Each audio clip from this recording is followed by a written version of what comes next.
خب سلام دوستان عزیز و محترم، امیدوارم که حالتون خوب باشه. با بررسی یکی دیگر از در واقع پیشبینی ها و پیشگویی های ماه جاری، ماه مرداد، در خدمت شما دوستان هستیم. لطفا خلاص هر چیز حتما این کانال سابسکرایب، ویدیو لایک و کامنت گیسو فراموش نکنید. اول از طالع حمل یا آیریس آغاز میکنیم.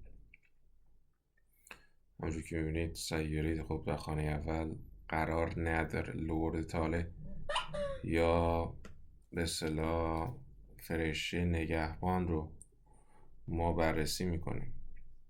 فرشته نگهبان در خانه 2 قرار گرفته. عمده فعالیت های این دوستان طالع حمل یا آیریس بیشتر در حوزه‌های مسائل مالی، پسنداز، حمایت از خانه و خانواده و چنین مواردی هستش. ما انتظار داریم که این طالع یک سری خرج کردن ها و تغییراتی رو در حوزه صورت با استفاده از ابزارهای زیبایی برای خودش به وجود بیاره. انتظار داریم که نوعی حمایتگری و حفاظت از پسنداز رو به عنوان یکی از اصلی‌ترین ارکان زندگی برای خودش پیش بگیره و جلو ببره. انتظار داریم که لحاظ کلامی این دوستان کلامشون تند و تیزتر و خوراکشون در واقع بیشتر بشه که باید به این مسئله توجه داشته باشن. انتظار داریم که مقدار مسائل پولی و مالیشون رو ببرن در حوزه سرمایه گذاری. حالا سرمایه گذاری های میتونه خودرو و طلا باشه که در این حوزه با تفاوتشون خیلی جمع باشه که بعضی از جاهای پنهان و نادیده ها منجر به در واقع ضرر و زیان برای این دوستان نشه. در حوزه ارتباطات انتظار داریم که این دوستان اون درونگرایا و اون صحبت کردن های با خود در واقع بیشتر بشه و اینجا قدرت فروش و اون قدرت یادگیری ها در حوزه مسائل جدید قدری با مکس و پاز در واقع جلو بره. انتظار می‌داریم که در محیط خانه و خانواده یه سری فشارها و کنترلگری‌هایی رو در واقع تحمل بکنن. این مسئله هست. انتظار داریم که اونایی که متحد هستند یه مقدار فشارهای ناشی از فرزند، حالا رفتارهایی که انجام میده و نتوانستن در نزدیکی ها با فرزند رو ما در واقع برای این دوستان ببینیم. در حوزه مسائل ملکی خب شانس اقبال خوبی برای این دوستان وجود داره، چه از بعد تغییرات جدید، تغییر دکوراسیون ها، تحولات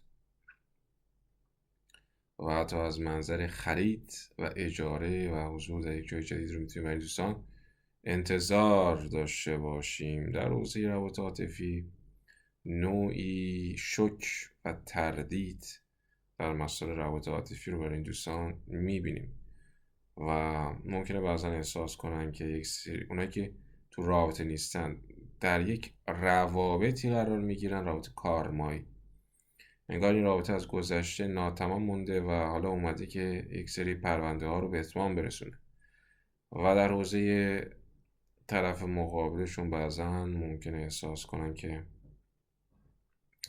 توجهات کافی به اندازه مورد نیاز نبوده. یک سری بیماری ها و ناخوش احوالی هایی رو در حوزه های عصبی، گوش، دست، شانه، اینجور مسائل هم برای این دوستان میبینیم. یعنی این دوستان باید حواسشون جمع کنن در حالا ارتباط با همسر. ممکن همسر در حوزه مالی یک سری شکست هایی رو بخوره که این دوستان باید به نوعی به طرف مقابل انگیزه و امیدهای لازمه رو بدن و اونایی که حالا ازدواج نکردن ممکنه یهو توی مسیری قرار بگیرن که خیلی سریع بخوان یک تصمیم گیری عجولانه‌ای رو داشته باشه و این میتونه برای زندگیشون مشکل ساز باشه. همونجوری گفتم ممکنه دیگران احساس کنیم که کلام این دوستان برنده شده و یک سری رکگویی‌ها و بیان کردن یک سری حقایق ممکنه دیگران رو قدری مورد اذیت و آزار قرار بده و پدر این دوستان حالا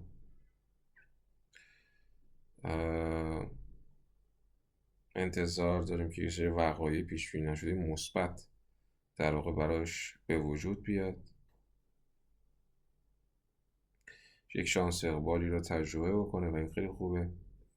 در حوزه مسائل کاری و شغلی همچنان این دوستان یک سری دور شدن ها از اون حلقه قدرت و فضاهای تصمیم گیرنده رو دارن که باید به این موضوع خیلی توجه کنن که در واقع فید نشن، کمرنگ نشن و خیلی باید مراقب شغل و کارشون باشن. در حوزه اهداف و آرزوها همچنان اهداف و آرزوهای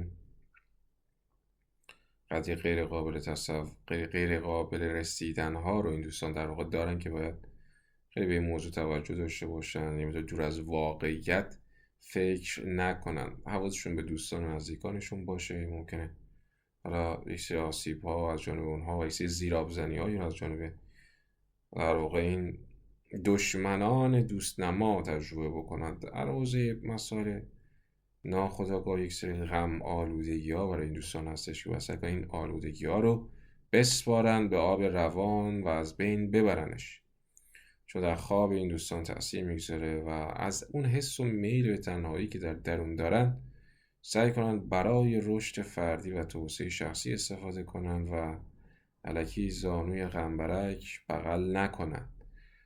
خب دوستانی که علاقه مثلا چارت تولدشون تفسیر بشه در دوره آسترولوژی ما شرکت کنن، میتونن پیج اینستاگرام هم یا چون واتساپ پیام بدن.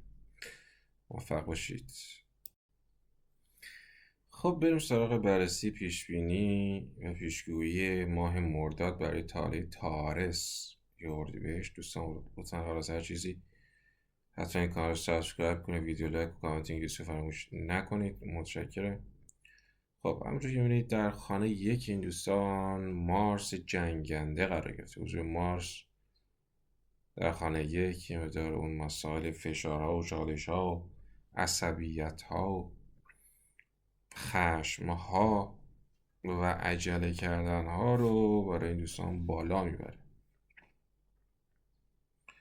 و حالا فشارها از جانب همسر، فشارها از جانب اینکه احساس میکنه یه جورایی نگار دارن از دست میدن چیزی رو و نباید این اتفاق بیفته. این مسائل رو این دوستان در واقع دارن. حضور لور تاله در خانه چهارم عمده فعالیت های این دوستان در حوزه خانه و خانواده و ارتباط با مادر در واقع ما میبینیم و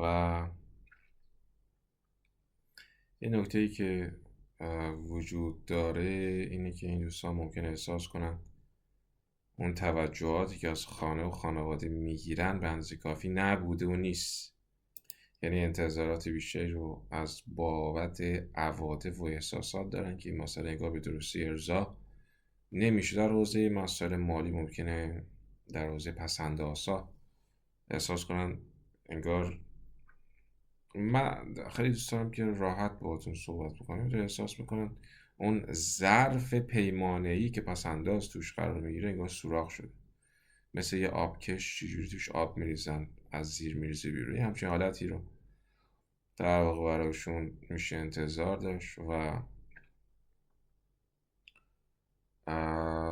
ممکنه احساس کنن که اون سرمایه گذاری کردن باید در واقع نتیجه بهتری رو بده و این مسئله یه مقدار چالش و مکس روبرو خواهد شد. در حوزه کلام ممکنه مقدار دیگران احساس کنن کلام این دوستان یه مقدار غیر قابل فهم شده، انگار چیزی رو میگن و در مورد چیزی صحبت میکنن که برای دیگران قضیه غیر قابل لمس هستش. در حوزه ارتباطات این دوستان ممکنه یه مقدار ارتباطاتشون از بالا به پایین باشه، یه مقدار منم ها و تکبر ها و قد شدن هاشون در واقع بالا بره، هرچند که در قلبشون چیزی نیست در این حوزه و مراقبت های از مادر برای این دوستان باید خیلی بالاتر بره. انتظار داریم که یادگیری ها و حالا فعالیت هایی در حوزه کنکاش و کنجکاوی ها در حوزه علوم غریبی و علوم مخفی رو برای این دوستان هم میتونیم انتظار داشته باشیم. کلا بالا رفتن سطح سفرها و جابجایی رو این دوستان میبینیم. هر روز خانه و خانواده همونجور گفتم محبت قلبی دریافتی یاد دچار افول میشه. یه مقدار تمایلات دور شدن از خانه و خانواده رو هم میتونیم برای این دوستان انتظار داشته باشیم. و نکته‌ای که در واقع دیده میشه استفاده از یک سری خلاقیت کلامی برای مسائل مالی میتونه برای این دوستان کارساز و مفید باشه و انتظار داریم که یک سری ناخوش احوالی برای مادر هم در واقع رخ بده.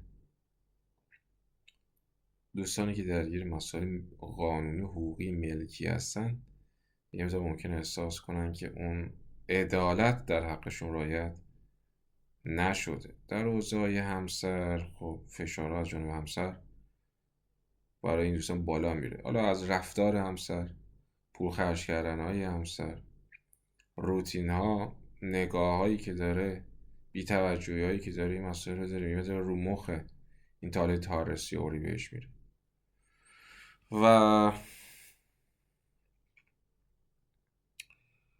انتظار اینو داریم که این دوستان در حوزه سفری که میرن خیلی باید مراقب باشن اتفاق خاص و ناگهانی براشون رخ نده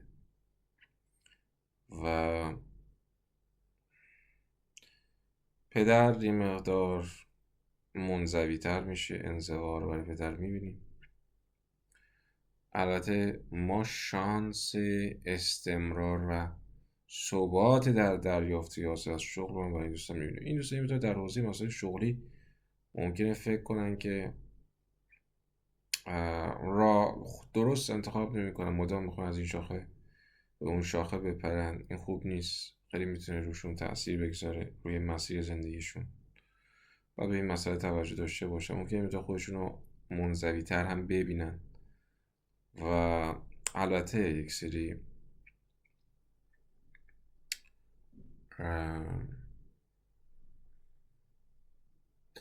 رسیدن به واقعیت ها در آمال و آرزوها رو برای این دوستان میبینیم که این نکته مثبتی. این دوستان خیلی مراقب از دست دادن هاشون باشن، مراقب فشارهای میل و سرعت به خارج از کشور رفتن هم میتونه یک سری تنش‌هایی رو برای این دوستان به وجود بیاره. دوستانی که علاقه مثلا 4 تا تولدشون تفسیر بشه در دوره یا آسترولوژی من شرکت کنم میتونن پیج اینستاگرامم یا شماره واسه پیام بدن. موفق باشید. خب بریم سراغ بررسی پیشبینی ماه مرداد برای طالع جمنای یا خرداد. دوستان لطفا هر چیزی حتما این کانال رو سابسکرایب کنید، ویدیو لایک، کامنت انگلیسی فراموش نکنید. متشکرم.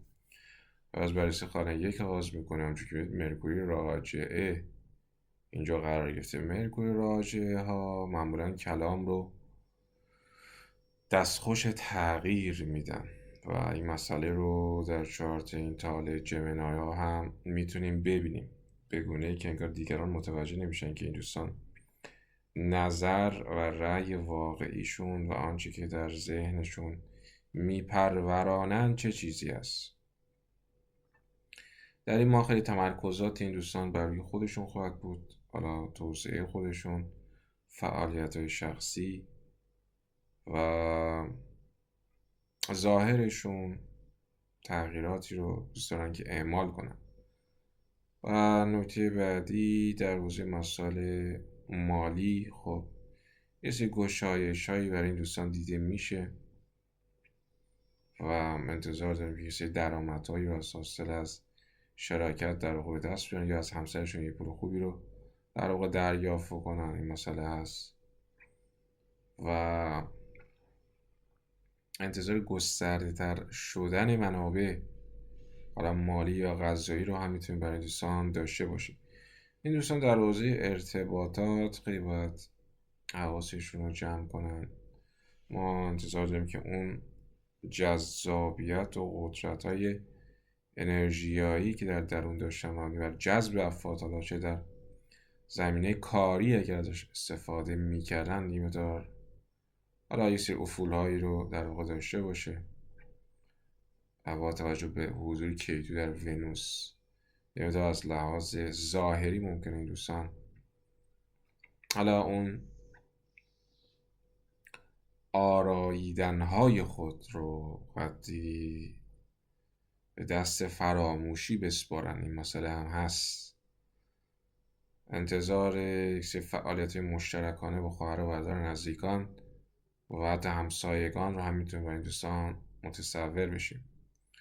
خیلی جو درون خانه و خانواده بر روی این دوستان تأثیر میگذاره، تأثیر مستقیم میگذاره، مخصوصا از سمت حالا مادر، صحبت‌ها و رفتار و کارهایی که میکنه خیلی روی این تاله جمینای تأثیر میگذاره و رو راه و روش و رفتار و صحبت این دوستان تأثیر مستقیم میگذاره.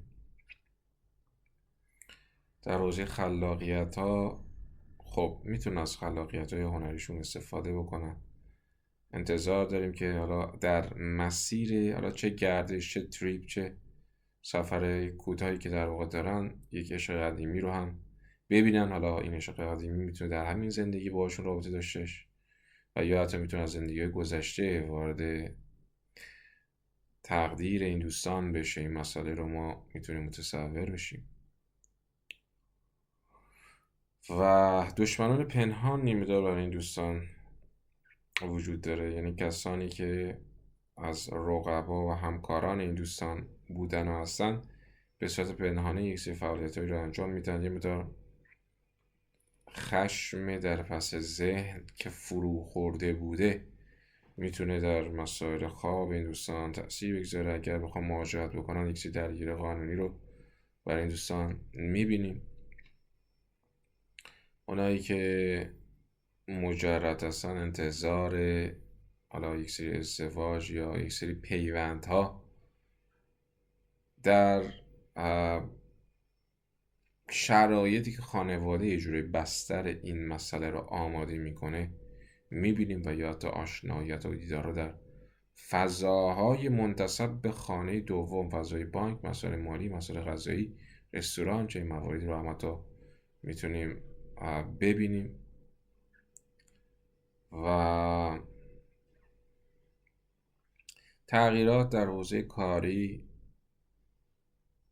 به گونه‌ای که حالا اختلافی اگر با همکاران داشته باشن این مسئله انگار قابلیت اینو داره که عفونت کنه و ریشه بدواند و این مسئله باید بهش توجه بشه. انتظار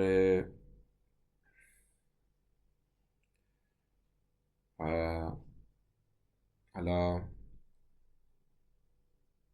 اتفاقات در حوزه مسائل کاری هم داریم. اونایی که در شغل‌های کار میکنن که ممکن خطر توش باشه خیلی باید حواسشون به این مسئله باشه. یه سری تأخیراتی رو میتونیم انتظار داشته باشیم. این مسئله در واقع وجود داره و حالا در حوزه قانونی این دوستان ممکن اینطور احساس کنن کارهاشون با تأخیر جلو میره. این مسئله هم هست. در حوزه کاری همچنان نیاز به استقامت و صبر و فعالیت‌های مستمر رو داریم برای رسیدن به موارد خواستنی هاشون. و میتونه حالا از دل کارشون بخوان یه حلقه اجتماعی برای مسائل مالی هم در واقع رقم بزنن. در حوزه مسائل آرزوها انگار همچنان منتسب به خارج از کشور خروج در واقع هست. انگار هوای نفس قدری آلوده شده. خیلی تو زمین ناخودآگاهشون باید کار بکنن. یه بیخوابی ها، کابوس ها هم براشون دیده میشه. دوستانی که علاقه مثلا چارت براشون تفسیر بشین و در دوره آسترولوژی من شرکت کنم میتونید پیج اینستاگرامشون و واتساپ پیام بدن. موفق باشید. خب دوستان بریم سراغ بررسی پیشبینی ماه مرداد برای طالع کنسر یا تیر. خب همونجوری که در واقع میبینید در طالع خانه یک این دوستان خورشید و ژوپیتر قرار گرفته و حضور این دو سیاره نگاه های از بالا به پایین این دوستان رو مقدار بالا میبره. البته ژوپیتر خب سرور خانه 9 و 6 این دوستان هستش که در خانه 1 قرار گرفته. در یک دوراهی معنویت و تبعیت از مسائل مالی و نقدینگی برای این دوستان یه جورایی به وجود میاد. البته ما انتظار فعال شدن کار قانونی رو هم برای این دوستان داریم. کلا تاله کنسر تاله هستش که خیلی تغییرات داره، خیلی مودیه، خیلی بعضا متفاوت و غیر قابل پیش بینی رفتار میکنه.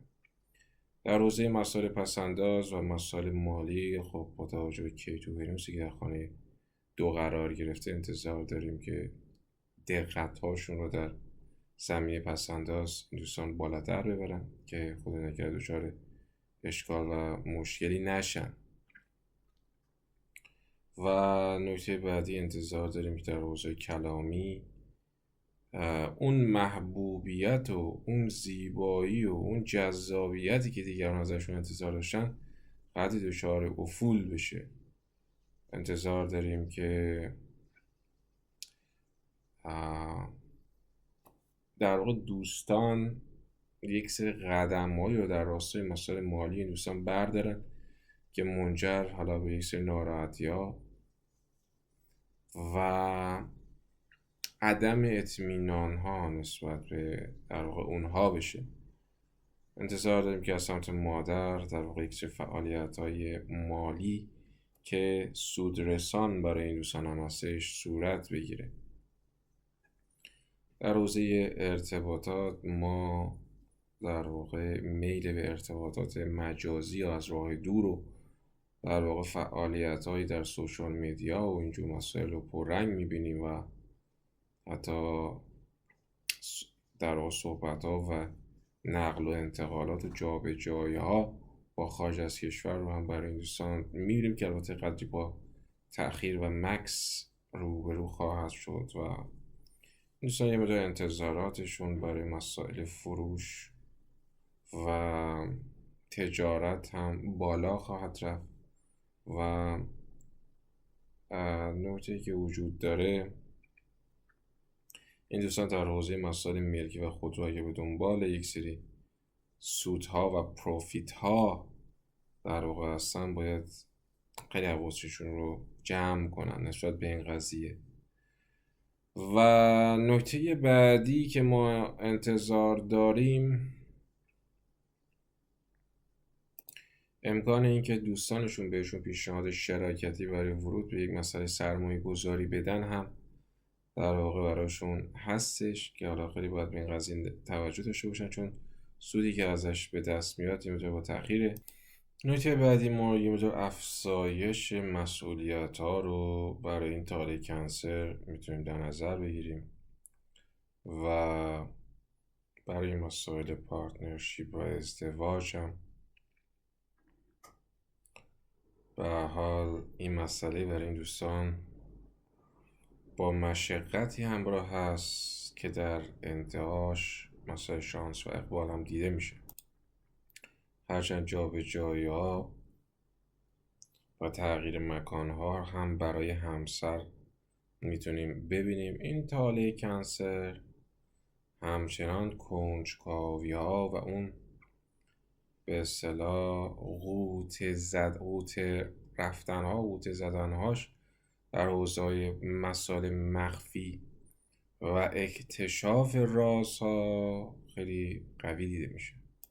البته این مثلا براشون خوبه اکتشاف در این حوزه و فعالیت در این مورد براشون اقبال ها و شانس هایی هم باز میکنه. تاله کنسر از لحاظ مسائل قانونی ممکنه احساس کنه یه مقدار کارهاشون داره با کندی جلو میره که این مسئله به حال هستش اما تهش موفقیت برای این دوستان به وجود میاد. برای مسائل شغلی این دوستان میتونن کارهایی رو در حوزه دوستان حلقه‌های اجتماعی در واقع انجام بدن و ما خب لینک شدن مسائل شغلی با درآمدها اتفاق خوبه. درآمدهای جاری این دوستان رو به نوعی بالا میبره. در حوزه دوستان دقت داشته باشن ممکن چالش ها و بگو مگوهایی رو حتی با دوستان نزدیک و آشنایانشون در واقع داشته باشن. انتظار داریم که درآمدهای جاری این دوستان به طرز غیرقابل باوری دچار تغییر بشه و اون مسائل پسندازی که مد نظرشون هستش یه مقدار دچار تحول بشه. در حوزه به هر حال خانه 12 فعالیتایی که در این کارها حوزه انجام میدن و مدیتیشن ها و یوگا ها اینا براشون خوبه. برای مسائل مهاجرتی این کارها ممکنه با تأخیر جلو بره که در قابل مرور درست میشه. دوستان که علاقه هستن چارت تولدشون تفسیر بشه و یا در دوره آسترولوژی ما شرکت کنن میتونن پیج اینستاگرامم یا شما واسه هم پیام بدن. موفق باشید. خب دوستان عزیز و محترم، بریم سراغ بررسی و پیشبینی ماه مرداد برای طالع لئو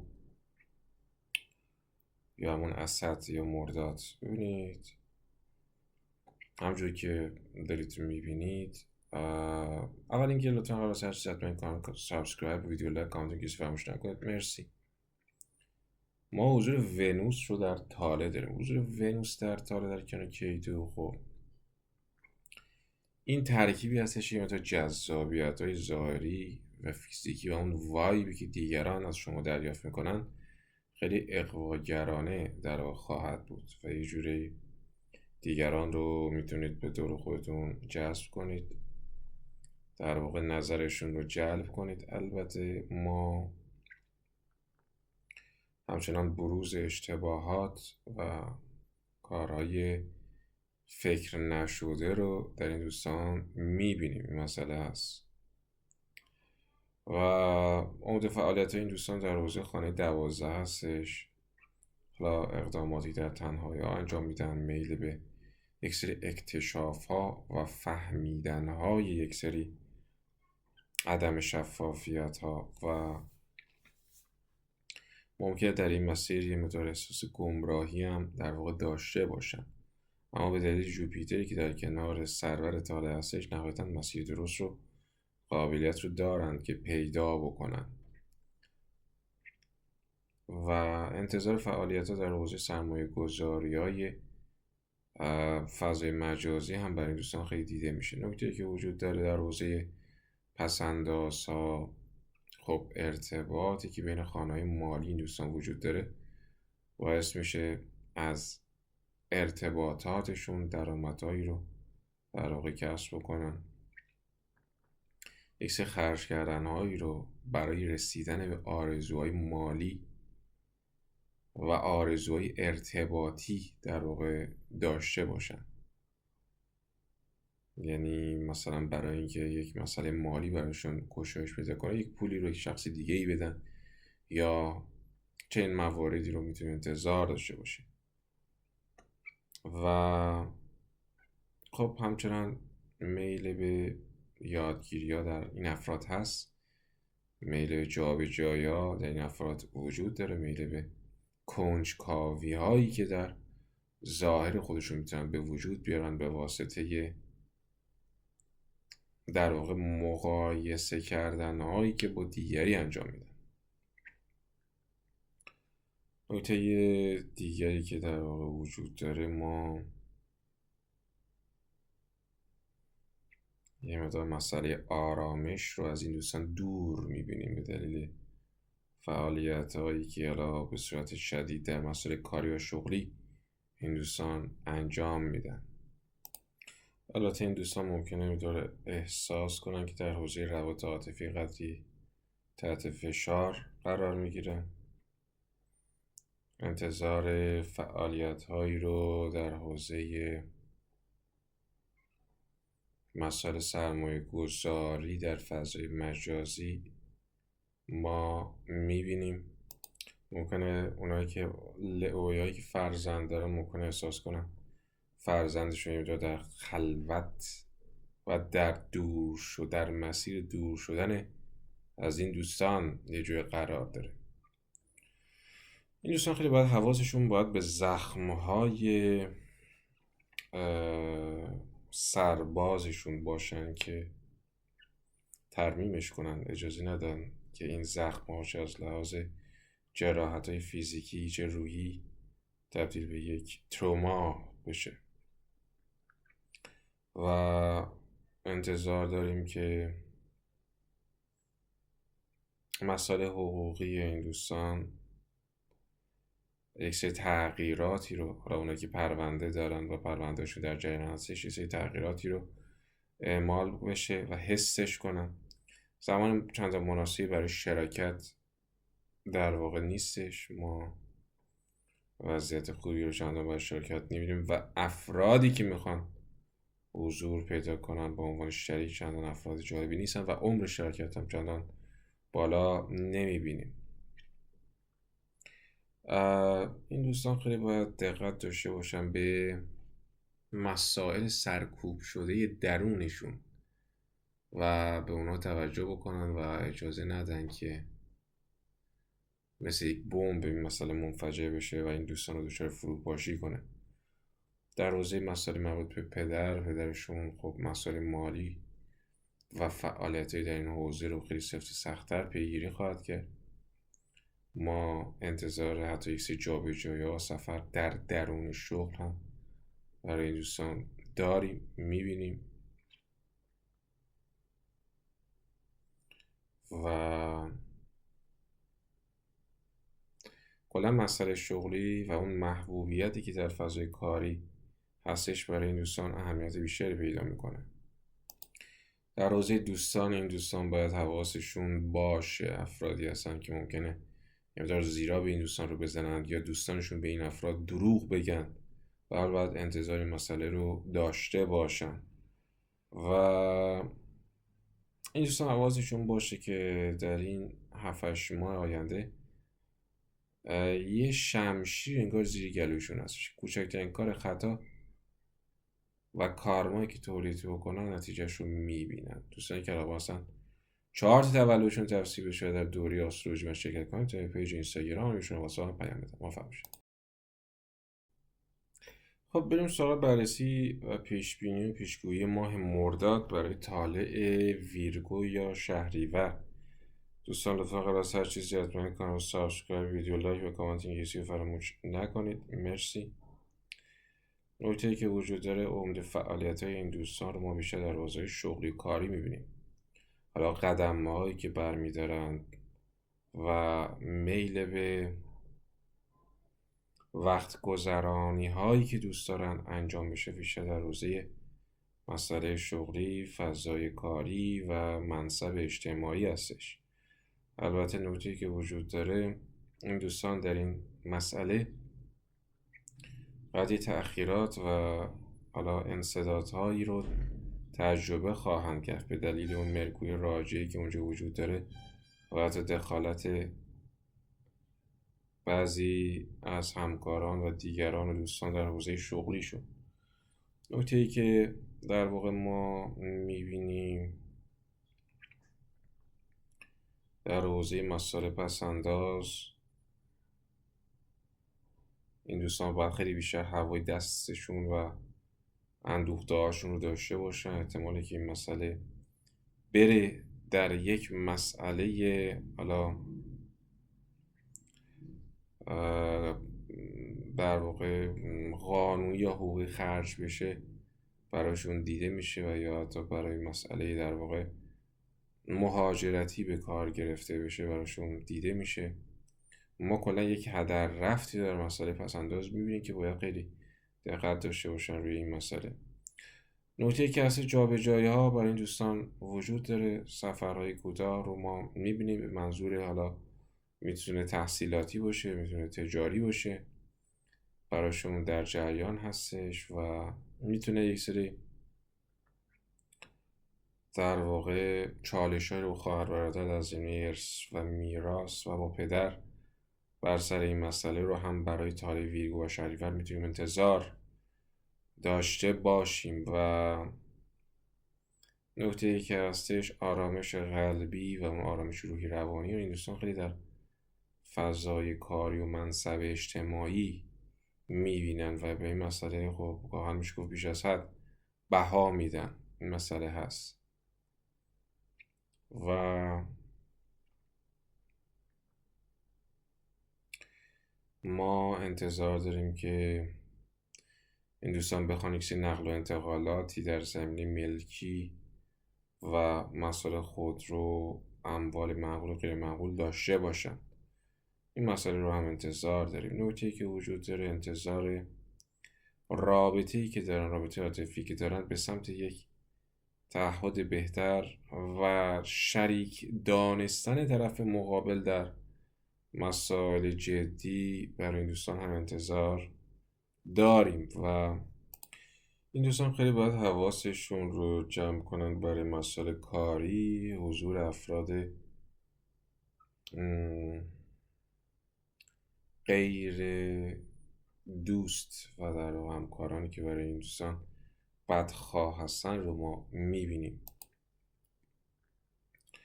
نکته‌ای که در واقع هستش، این دوستان ممکنه بخوان یه سری تغییراتی رو در حوزه به اصطلاح روتینا و برنامه‌های روزانه‌شون در واقع داشته باشن. و نکته بعدی یک سری اختلافات و ناهماهنگی‌هایی رو حتی با پارتنر و شریک و حتی همسر میبینیم. البته برای مسئله شراکت ها این دوستان خیلی محتاطانه به این مسئله نگاه میکنن و در این حوزه گام برخواهند داشت و ما انتظار ورود شریک های جدید از حلقه های اجتماعی، مثلا جایی میرن، کلاس میرن یا تو یک فضایی با اهداف مشترک با اشخاص دیگه هستن که با اونا نشست و برخاست خواهند داشت و اونا رو تحت عنوان شریک وارد زندگی خودشون میکنن. ما انتظار یک سری تغییراتی رو در حوزه باورها و دانش‌های درونی رو هم برای این دوستان داریم. ممکنه نگاهشون به زندگی دچار یک سری تغییراتی بشه و البته یک سری بی انرژی شدن هایی رو هم برای پدر و این دوستان میبینیم. در حوزه قانونی خیلی نقش دفاعی و حفظ کردن خود رو برای این دوستان میبینیم و خیلی این دوستان ممکنه به این سمت برن که اقدامات حقوقی یا قانونی در واقع برای مسائل مهاجرت جابجایی خودش رو انجام بدن. در حوزه مسائل شغلی و کاری همونجور گفتم پچ کردن ها این دوستان بالا خواهد رفت و بعد این مسئله توجه داشته باشن. در حوزه دوستان خب ما افرادی که دور این عزیزان هستن رو افراد قدرتمند و صاحب منصب و مقامداری رو میبینیم که میتونن به این دوستان کمک بکنن. در واقع نفوذ خیلی خوبی رو برای تاله ویرگوی شریفه ما میتونیم متصور بشیم. و نکته بعدی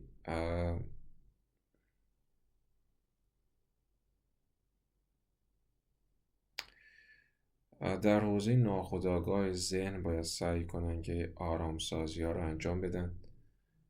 البته برای متأهل ها ممکنه اون مسئله زناشویی یا دچار اشکال هم بشه و یک سری توجه نکردن هایی هم به این موضوع اعمال بشه. کسانی که دوستان هم چهار توجهشون تفسیر بشه باید در دوره آسترولوژی من شرکت کنیم، میتونه پیج اینستاگرام یا شما واتساپ هم پیام بدم. موفق باشید.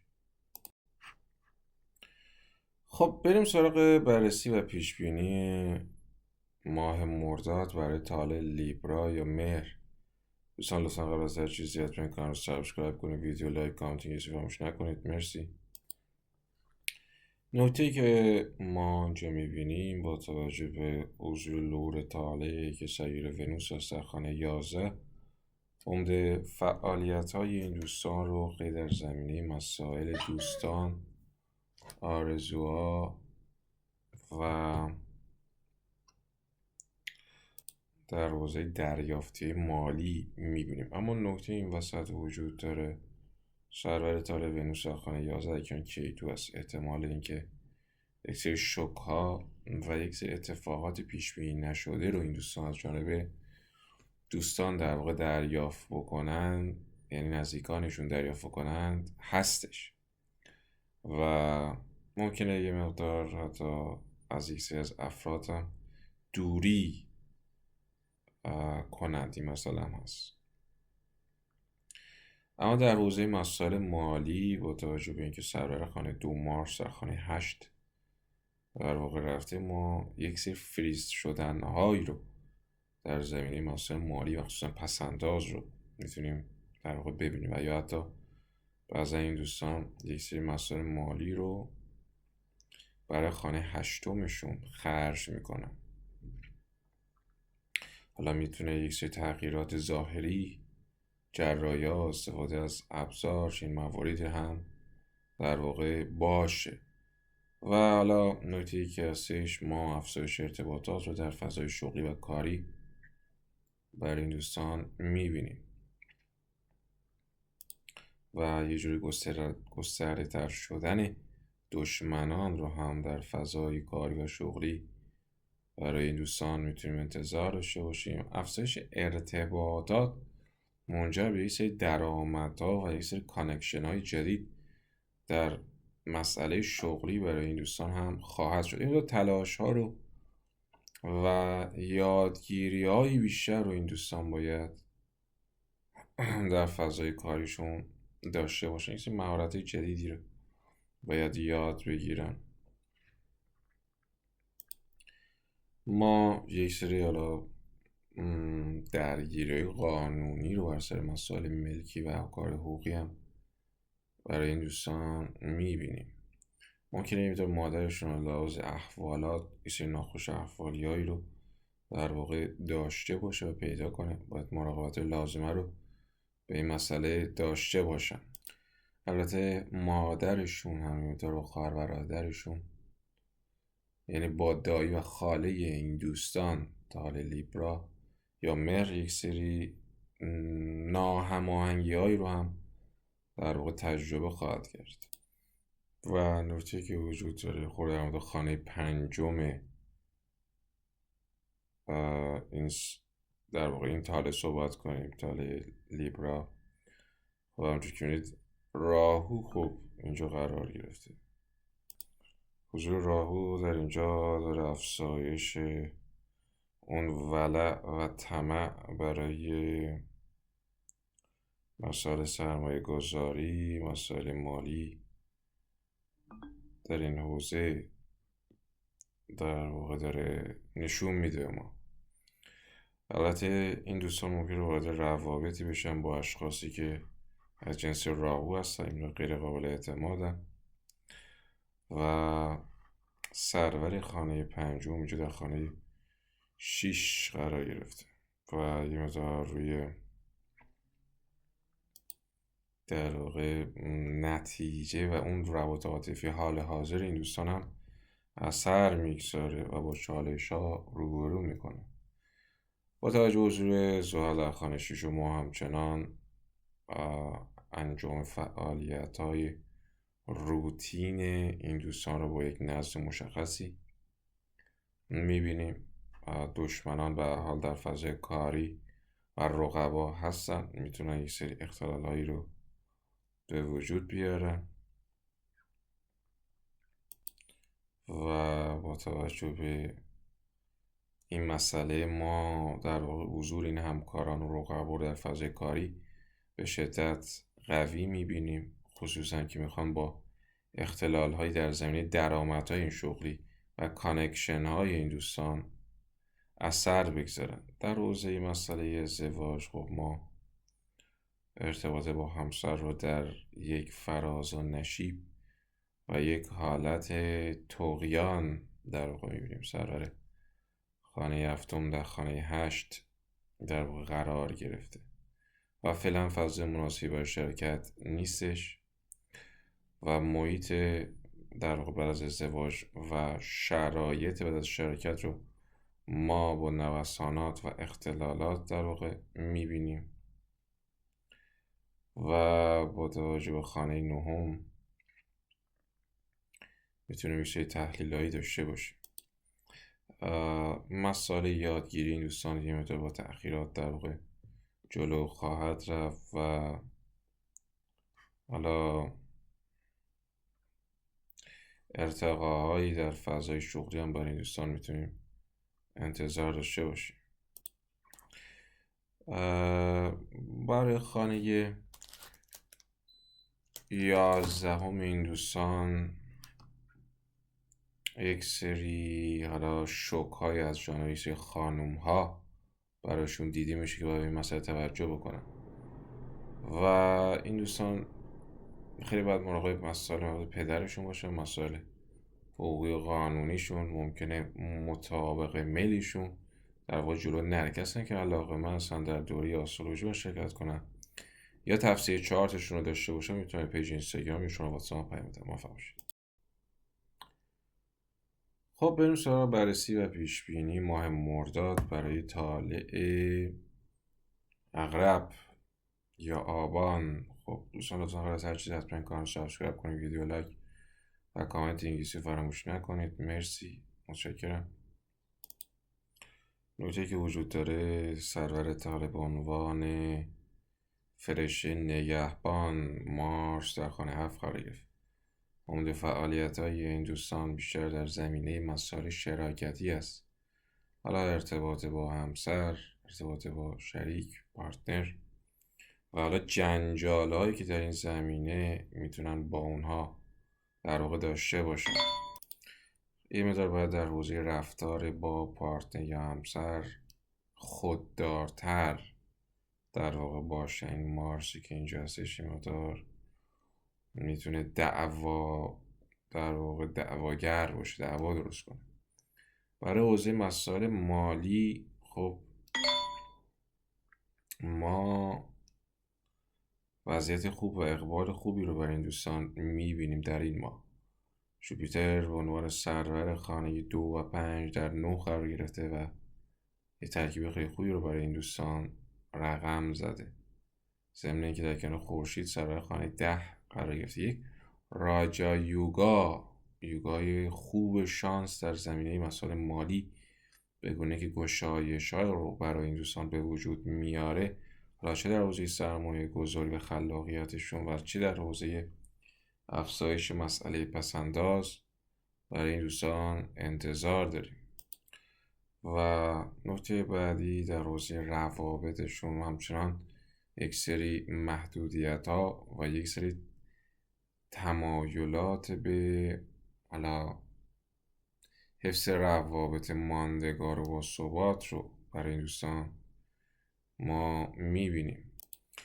همچنان سرور خب خانه مربوط به تلاش کردن رو ما در خانه روابط عاطفی میبینیم و در این حوزه خیلی اثر میگذاره و روابط عاطفی این دوستان رو قطعی با تقلاها روبرو میکنه. همچنان آرامش درون خانه و خانواده رو برای این دوستان ما چندان نمیبینیم، خیلی نمیتونیم ازش انتظار داشته باشیم و میل به جابجایی‌ها و تغییرات در این حوزه، حالا چه در حوزه اسکان باشه چه در حوزه مسائل مربوط به تغییرات دکوراسیون ها باشه، ما برای این عزیزان میبینیم و اون حس آرامش قلبی مقدار تحت شعاع هست.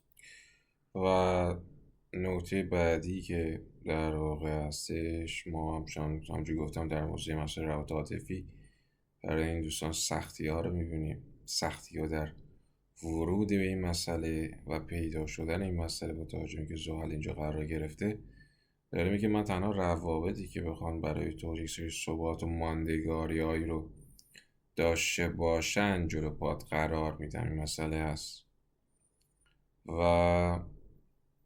همونجور گفتم شانس و اقبال در حوزه فرزند، در حوزه ارائه خلاقیت ها برای این دوستان به نحو خیلی خوبی ما میبینیم. و نکته بعدی که در واقع هستش حضور چالش ها، سرور خانه چالش در خانه 7 خانه ازدواج یه جوری قرار گرفته، این مسئله رو یه جوری بولد و قوی میکنه و ما انتظار یک سری ناخوش احوالی‌هایی رو هم برای همسر طالای عقرب داریم. فعلا شراکت و حالا اتحاد چه عاطفی چه مالی برای این دوستان فعلا جالب توجه نیستش، خیلی به دنبال این مسئله نباشن. ارتباطاتی که این دوستان در فضای کاری و شغلی دارند یه دستخوش تغییر خواهد شد. مثلا با کسانی صمیمیتی بیشتری داشتن یه این مسئله رفع بشه، یا با کسانی که خیلی رابطه خوبی نداشتن باعث میشه که یک سری نگاه مجددهایی رو به این دوستان پیدا کنن. نکته بعدی، خب با توجه به خانه اشک که مرکوری رو حاجی اینجا قرار گرفته، تفکرات و فعالیت ها کنجکاوی ها در حوزه مسائل مخفی رو ما برای دوستان زیاد میبینیم. در حوزه مسائل مربوط به سود حاصل از شراکت ها، البته مرکوری که اینجا قرار گرفته یه مقدار باعث میشه این سود حاصل از شراکت ها باعث تأخیراتی به این دوستان هم برسه. حالا با توجه به این موقعیت هایی که در خانه نهم این دوستان قرار داره، یه سری جابجایی برای پدر هم میبینیم. البته گشایش هایی برای مسائل و کارهای پدر اینجا وجود داره و با توجه به ونوسی که اینجا خونه 10 قرار گرفته، محبوبیت ها برای این دوستان در فضای شغلی بالا خواهد رفت.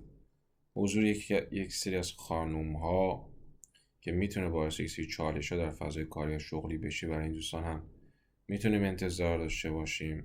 بخشی از دوستان این افراد، دوستان که نبیشتر آشنایان، ممکنه در حوزه مخفی و به صورت مخفیانه بخوان یک سری کارهایی رو انجام بدن، یک سری توطئه هایی رو بچینن. این مسئله هست و این دوستان خیلی باید مراقب فضای شغلی و کاریشون هم در واقع باشن که موقعیت خودشون از دست ندن. دوستان که علاقه مثلا چارت تولدشون تفسیر بشه در دوره آسترولوژی من شرکت کنم، میتونید پیج اینستاگرام هم یا شماره واتساپ هم پیام بدن. موفق باشید.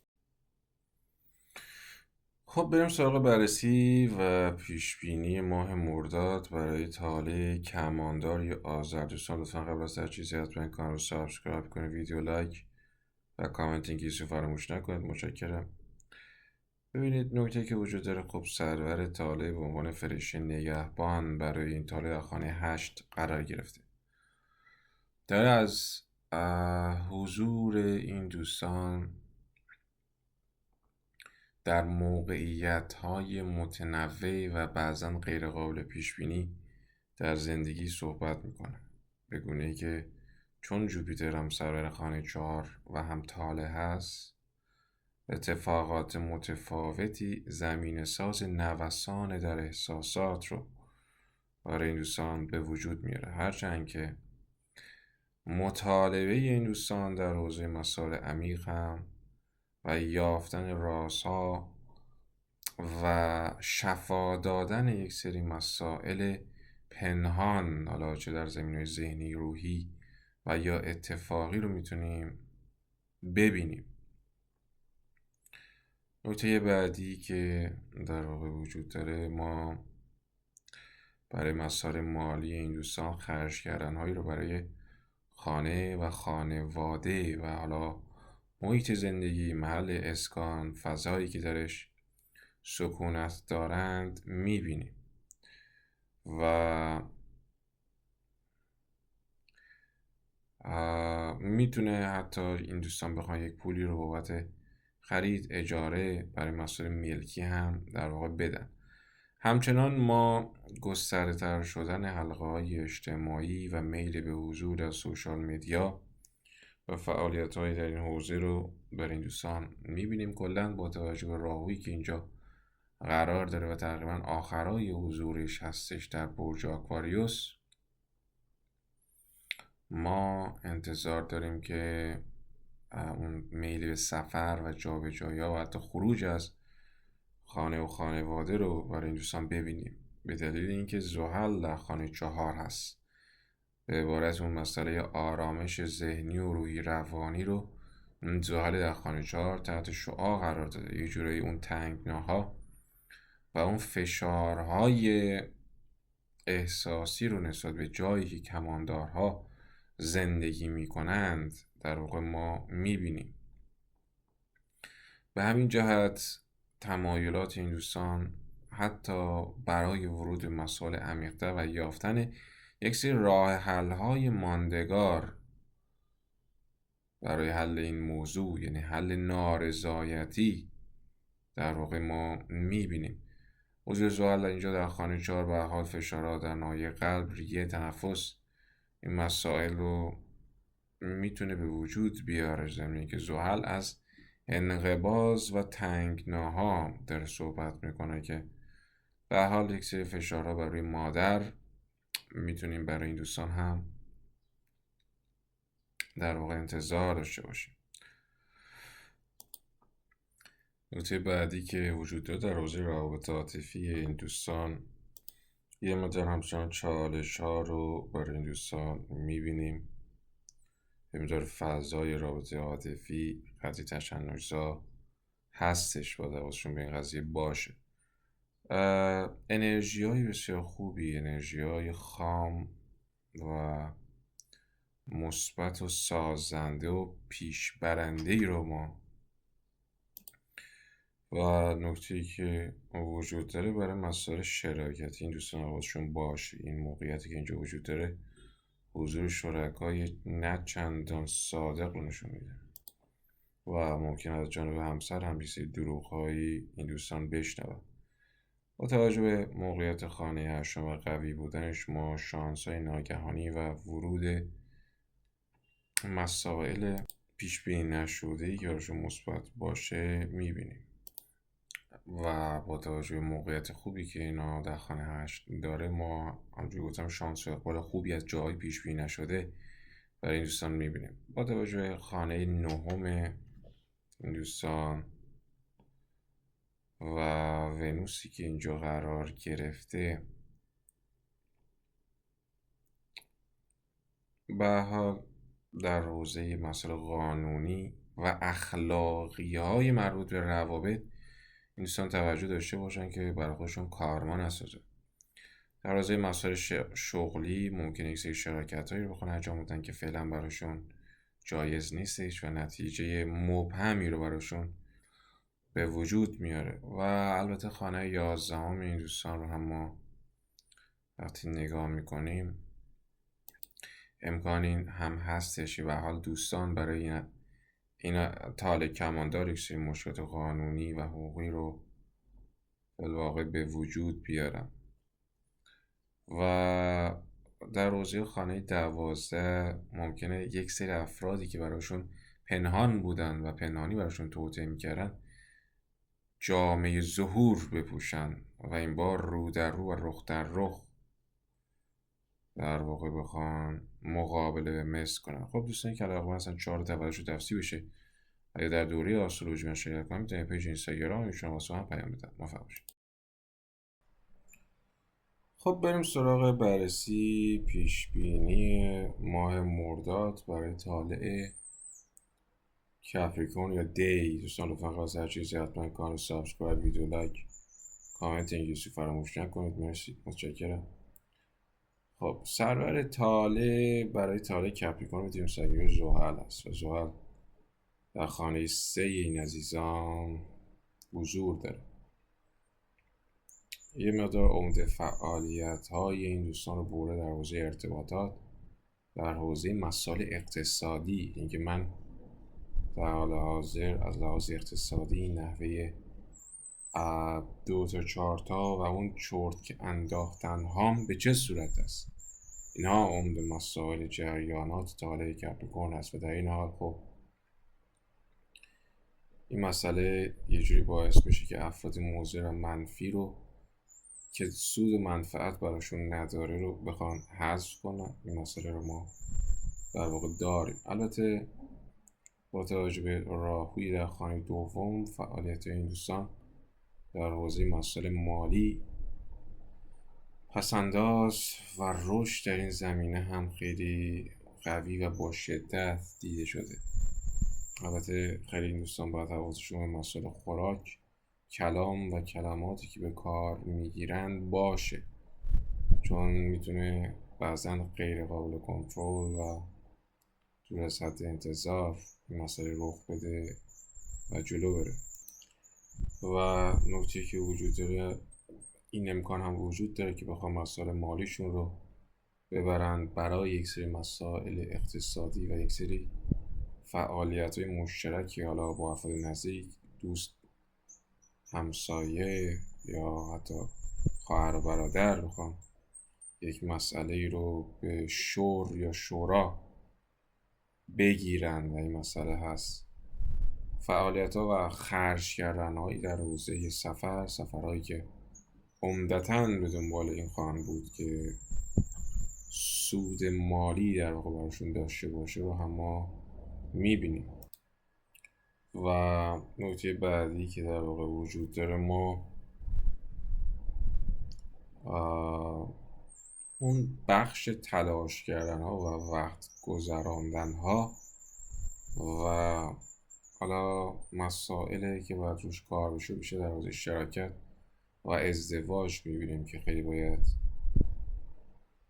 وقت گذاشته بشه و حالا اون موانعی که هستش برطرف بشه. هرچند همجوری گفتم مسئله شراکت همچنان برای این دوستان یه گزینه پررنگ دیده میشه. نکته‌ای که وجود داره در بحث آرامش ذهن، فعلا این دوستان مسئله آرامش رو بیشتر در مسئله روابط عاطفی و پیشرفت و جلو بردن این مسئله میبینن. البته بهبود وضعیت مادر از لحاظ مالی برای این دوستان وجود خواهد داشت و ما اکتساب‌هایی رو از لحاظ مسائل ملکی و دارایی برای این دوستان می‌بینیم. البته نکته‌ای که وجود داره با توجه به بررسی خانه پنجم، ما همچنان چالش‌ها رو در مسئله روابط عاطفی این دوستان می‌بینیم و نبود یک سری هماهنگی‌ها و بعضا یک سری عجله کردن‌هایی در تصمیم گیری هم برای این دوستان وجود خواهد داشت. البته این دوستان در این بازه زمانی میتونن از خلاقیت‌های مهارتی مارسی که مرتبط با حالا ابزار و چه مواردی هستش هم استفاده کنن. اما زمانی که در مورد خانه ششم این دوستان نگاه میکنیم، یک سری عجله کردن‌هایی رو در فضای روتین‌ها و رسیدن به کارهای روزمره رو میبینیم و ممکن این دوستان در واقع یک سری در واقع آسیب رسیدن به سلامت همسر قدری برای این دوستان دیده میشه و با توجه به بررسی خانه هفتم، رفتارهای کنترل گرایانه از سمت پارتنر، شریک همسرها برای این دوستان میبینیم که ممکن نگاهشون از بالا به پایین بشه و منم کردنهاشون مقدار بالا بگیره. اما در حوزه سود حاصل از شراکت متناسب با آنچه که در واقع انتظار دارند، اون دریافتی ها جلو نخواهد رفت. ما انتظار داریم که برای پدر یه سری موارد قانونی که گره هایی در زمینه مسائل مالی بودش براش به وجود بیاد که در این زمینه به حال یک سری کمک هایی رو هم از جانب شما نیاز خواهد داشت. در مسائل شغلی دوستان خیلی باید حواسشون جمع کنه، احتمال اینکه به حال یه مشکلی در زمینه آبرو و فضای احترامی که برای خودشون قائل هستن مشکلی وجود بیاد براشون دیده میشه، باید به این موضوع اهمیت بگذارن و ما حضور دوستان و دخالت دوستان رو در فضای روابط عاطفی این عزیزان هم میبینیم و در حوزه شراکتی باید مراقب باشن که آن چیزی که تحت عنوان حریم و هویتشون هستش و دارندگیشون به شما میاد در یک شراکت دچار افول و مشکل نشه و اون رو از دست ندن. کسانی که علاقه مثلا 4 تولدشون تفسیر بشه و در دوره آسولوژی من شرکت کنن میتونن پیج اینستاگرام هم یا شما واسه هم پیام بدن. موفق باشید. خب بریم سراغ بررسی پیشبینی ماه مرداد برای طالع آکواریوس یا بهمن. دوستان لطفا قبل از هر چیزی حتما این کانال سابسکرایب کنه، ویدیو لایک، کامنت کسی فراموش نکنید. مرسی. همونجوری که میدونیم و حالا در یکی دو ماه گذشتم در اون صحبت کردیم، راهو در خانه یکی این دوستان قرار داره. راهو در خانه یک خب فشارهای ذهنی، عدم رضایت ها و احساس ناکافی بودن در زمینهای مختلف، مخصوصا در حوزه مالی و مسائل عاطفی رو یه جوری بر این تار آکواریوس به وجود آورده. اما نویدی که میشه داد اینه که در واقع راهو تقریبا 6-7 ماه آینده از این برج آکواریوس دور میشه و رها میشه و وارد برج کپریکورن میشه و خیال این دوستان یه جورایی راحت میشه. هرچند که حالا راهویی که اینجا در خانه یک قرار گرفته تونسته یک سری جذابیت های ظاهری، فیزیکی و وایب انرژی های خاصی رو به این دوستان بده. اما در حوزه مالی خب ما همچنان زحل در خانه دوم، افزایش فشارها برای مسائل مالی برای دوستان میبینیم. به حال زحل سیاره‌ای هستش که منقبض میکنه، با اختصار روبرو میکنه، سعی میکنه این داتا آکواریوس ها رو در واقع مجاب کنه که حواسشون به پسندازهاشون باشه، حواسشون به مسائل خوراک و به حال عمده فعالیت های این دوستان داره در حوزه های همین مسائل مالی داره میگرده و پول هاشون یه جوری داره با توجه به اینکه سرور خانه دو در 6 است برای حالا مسائل روزانه شون و حتی بعضا نیستی درمان ها داره به کار گرفته میشه. یه جوری در رازه پسندازهاشون داره صرف اون چاله چوله های زندگیشون رو یه جوری هموار میکنه. البته نکته که وجود داره، ما یک سری تغییر دکوراسیون هایی رو هم در فضای خانه و مسائل ملکی این دوستان و تغییر تحولاتی در این حوزه هم میبینیم.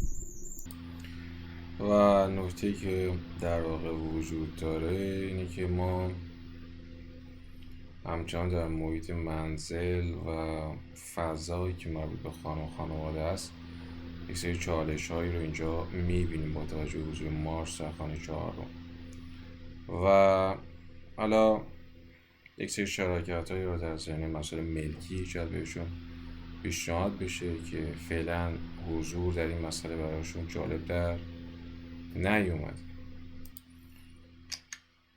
در مسائل مربوط به روابط عاطفیشون ما یک سری در واقع عدم شفافیت ها و ناصادق بودن هایی رو اینجا میبینیم با توجه به حضور مرکوری راجعی که اینجا قرار گرفته. البته این دوستان ممکنه در حوزه مسائل مربوط به حالا روابط عاطفیشون یک سری تحلیل ها و آنالیز های رو داشته باشن که بعضا قدری دور از ذهن و غیر منطقی به شمار میاد. و در حوزه خانه 6 که خانه مربوط به بیماری ها هستش، ما موقعیت خوبی رو میبینیم برای مقابله با بیماری ها، بیمار نشدن و حتی شفا یافتن و چنین مسائلی. ممکن پدر یه مقدار از لحاظ مسئله سلامتی دچار یک سری افولهایی بشه. این مسئله رو ما داریم. با توجه به خانه 7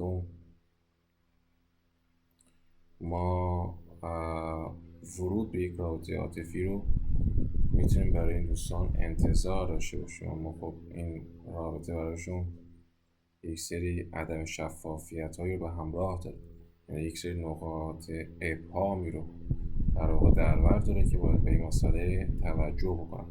البته نتیجه رابطه هم چندان ما جالب نمیبینیم با توجه به اینکه سرور این خانه در خانه 6 قرار گرفته.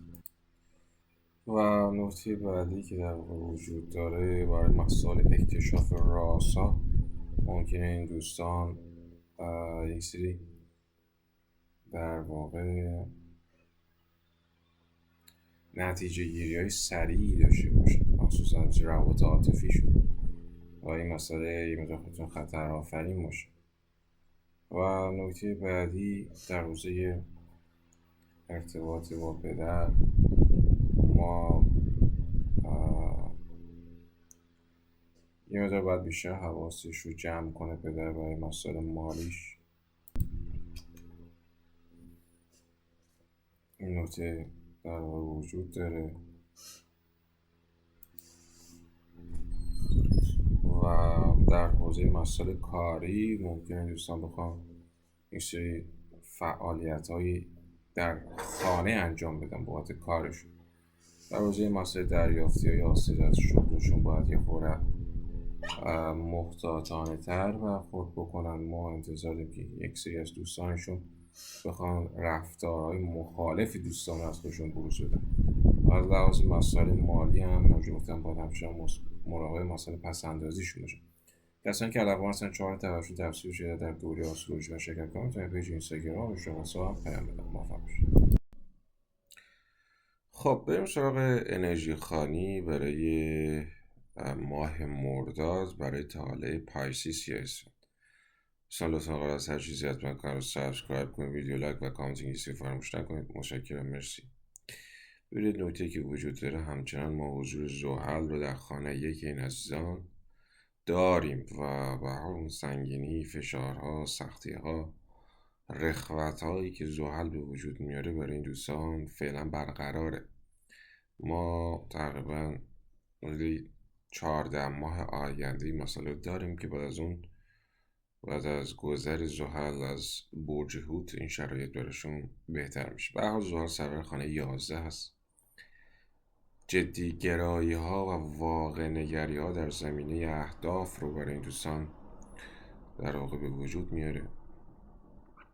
تمایلات حالا به یک سری خلوت گزینی ها و میل به مهاجرت و جابجایی هم همچنان برای این دوستان برقراره. سرور طالع خب مشتری خب هم در واقع در شرفه در این 8-9 ماه آینده فعالیتی که این دوستان در زمینه‌های حالا روابط عاطفی، در زمینه سرمایه گذاری، ارتباط با فرزند، ارتباطات عاشقانه، این مواردی که انجام میدن با موفقیت خوبی همراه هستش و این یک اتفاق مثبتی. و در حوزه مسائل مالی، مسائل پسندازهاشون یه مقدار با سعی و تلاش به مرحله در واقع پسنداز میرسه. این مسئله رو ما داریم و البته نکته که وجود داره یه مقدار اینا پولهاشون رو صرف مسائل مهارت و یادگیری اسکیل های جدید هم خواهند برد. این مسئله رو هم میتونیم براشون ببینیم. و نکته‌ای که وجود داره، ما یه مقدار سختی و چالش ها در ارتباط با مسائل مربوط به خواهر برادر و ارتباط با در واقع دیگران افراد نزدیک رو واسطه حضور مارس در خانه 3 برای این دوستان میبینیم. و این نکته که وجود داره در مورد خانه و خانواده این دوستان یک سری فتنه انگیزی ها و یک سری انگار خباست های از جانب دیگران به واقع و به وقوع میپیونده که باعث میشه یه مقدار اون رابطه بین اعضای خانواده خدشه‌دار بشه. این مسئله هست. در حوزه مسئله روابط عاطفی خب وضعیت خوبی دیده میشه و این دوستان انگار به یک نگاه و یک عمق بسیار خوبی از نظر عمل کرد و انتخاب رابطه عاطفی مناسب میرسن. یعنی خیلی میتونه بهشون کمک کنه. و نکته بعدی که اینجا وجود داره از لحاظ مسئله سلامتی انتظار داریم که وضعیت خوب و مناسبی برایشون باشه، بگونه که از بسیاری از بیماری ها برایشون پیشگیری بشه. این یک اتفاق خوبیه و چه مسائل رو در واقع داریم.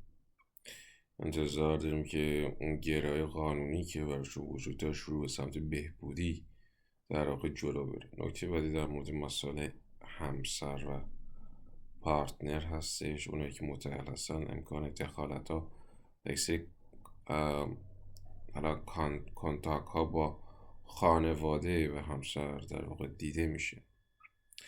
احتمال یک سری شراکت ها بر سر مسئله زمین، ملک، دارایی هم برای این دوستان وجود داره که نتیجه مثبت این امر میتونه با تأخیر به دست میاد.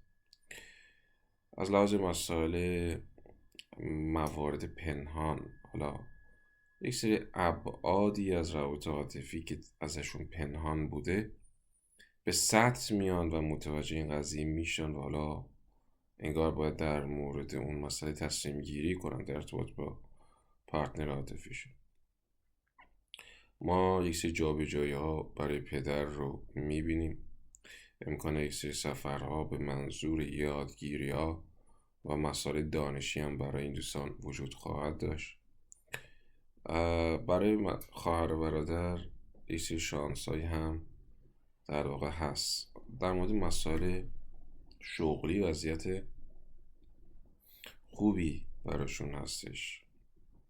اون شانس و اعتبار و رشد هایی که توی فضای شغلی مورد نیاز هست براشون به وجود میاد. در حوزه مسائل دوستان انگار حلقه های اجتماعی نزدیک خیلی تاثیرگذار میشن برای این دوستان. حالا نظر و رأیی که میدن، تصمیماتی که میگیرن خیلی روی این اشخاص در واقع تاثیر میگذاره. نکته بعدی که وجود داره در زمینه مسائل مهاجرتی، همچنان انرژی های فعال رو ما برای انتقال پایسیس یا اسفند میبینیم. البته این دوستان خیلی باید حواسشون به مسائل خرج کردن هاشون باشه. زمین های خرج کردن های بی فکر برای این دوستان به شدت فعاله. کسانی که علاقه هستن چارت تولدشون تفسیر بشه اگه در دوره آسترولوژی ما شرکت کنیم میتونید پیج اینستاگرام یا شما پیام بدن. موفق باشید.